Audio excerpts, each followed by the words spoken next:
Today we hear about the Passover meal, bread and wine shared with Jesus.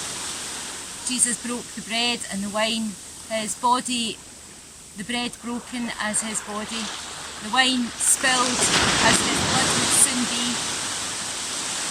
But then we hear that in the Passover meal of Jesus washing away the muck and the dirt, the worldly dirt off the disciples' feet as they share a meal together.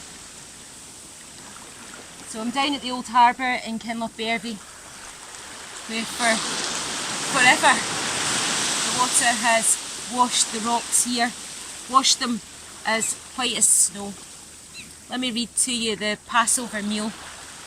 It comes from John chapter 13. It was just before the Passover feast, and Jesus knew that the time had come for him to leave this world and to go to the Father. Having loved his own who were in the world, he now showed them the full extent of his love. That evening meal was being served, and the devil had already prompted Judas Iscariot, son of Simon, to betray Jesus. And Jesus knew that the Father had put all things under his power, and that he had come from God and was returning to God. So he got up from the meal, took off his outer clothing, and wrapped a towel around his waist. After that he poured water into a basin and began to wash his disciples' feet, drying them with the towel that was wrapped around his waist. He came to Simon Peter, who said to him, "Lord, are you going to wash my feet?" And Jesus replied, "You do not realize now what I am doing, but later you will understand." "No," said Simon Peter, "you shall never wash my feet." Jesus answered, "Unless I wash you, you have no part with me." Then Simon said, "Lord, not just my feet, but my hands and my head as well." Jesus answered, "A person who had a bath needs only to wash his feet. His whole body is clean. And you are clean, though not every one of you." For he who knew who was going to betray him, and that was why he said not every one was clean. When he had finished washing their feet, he put on his clothes and returned to his place. "Do you understand what I have done?" he asked them. "You call me teacher and Lord, and rightly so, for that is what I am. Now that I, your Lord and teacher, have washed your feet, you also should wash one another's feet. You see, I have set an example for you, and you should do as I have done. I tell you the truth. No servant is greater than his master, nor is a messenger greater than the one who sent him. Now that you know these things, you will be blessed if you do them." I'm not referring to all of you. I know those I have chosen. But this is to fulfill the scripture. He who shares my bread has lifted up his heel against me. I am telling you now before it happens, so that when it does happen, you will believe that I am he. I tell you the truth.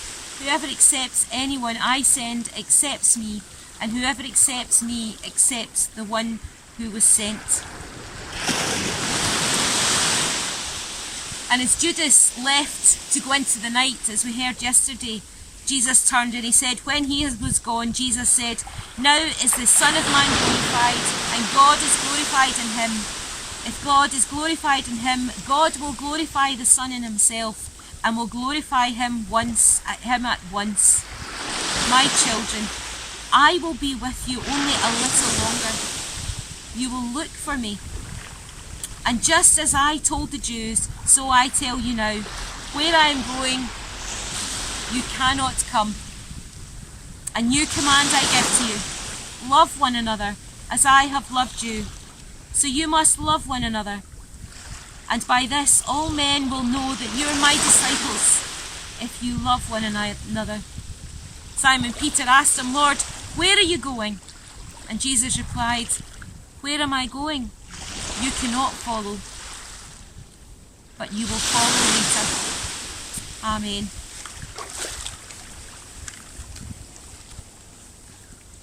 Jesus was described as, in Isaiah,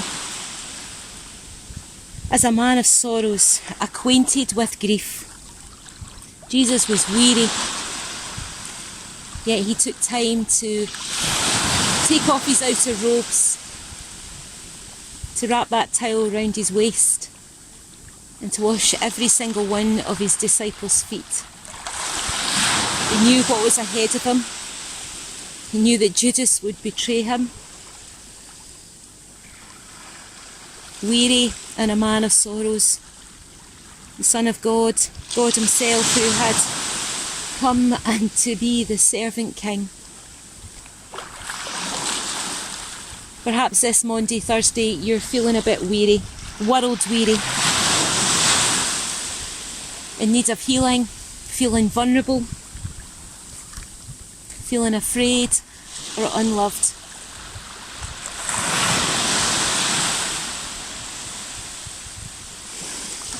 I wonder if we're all looking for Jesus to come and pour water over us, to wash us clean, to soak in his love. Simon Peter, when he got a glimpse of what Jesus was speaking about, he seemed to understand. Enthusiastic, he said, not just my feet, Lord, but my head, my hands. He wanted to dive in what Jesus was doing for him. He wanted to be as close to Jesus in that time, to be washed clean.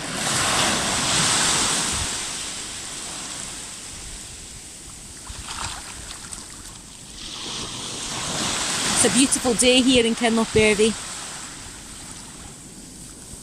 and the tides come in since the very beginning of time. Each tide, each wave, in and out.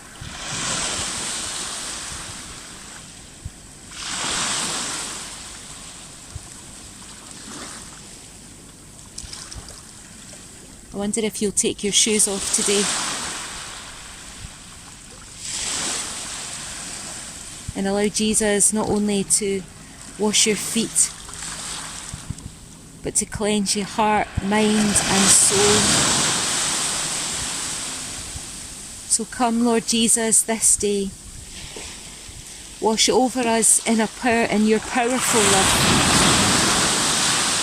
Cleanse us when we're weary from the world. Cleanse us where we need healed of past hurts and present. Wash over us in your love this night.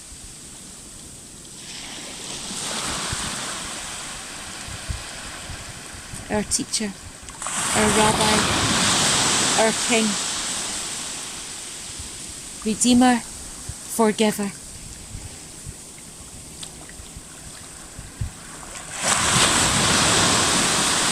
Bring us anew to you this night. Amen.